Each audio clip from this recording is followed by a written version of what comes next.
Europe 1. Écoutez le monde changer.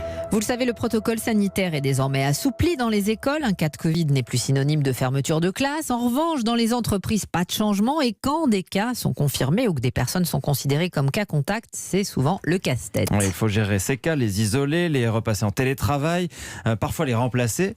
Pas simple, comme dans cette PME de 25 salariés spécialisés dans la communication où Élise Dangean s'est rendue pour Europe 1. La vie s'arrête pendant une semaine. Il faut se remettre en mode confinement. Retour en télétravail la semaine dernière pour Laurence, directrice de clientèle dont le fils présentait des symptômes du Covid-19 et ses allers-retours entre présentiel et travail à distance deviennent récurrents dans son entreprise.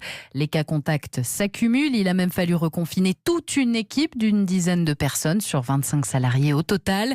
Et ce n'est pas sans conséquence sur le travail, selon Elisa, manager. Il y a un manque de continuité en fait dans la relation des équipes et dans la construction. Et celui qui jongle avec les plannings, c'est Lionel Roch, le directeur de Franco American Image. Quand vous êtes patron de PME avec 25 salariés, vous faites l'office de DRH.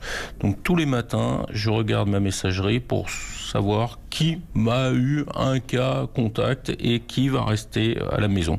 On pilote à vue, mais en plein brouillard. Tous les jours, on avise et on improvise. Le chef d'entreprise regrette notamment la lenteur des tests Covid dont les résultats peinent à arriver et retarde le retour des salariés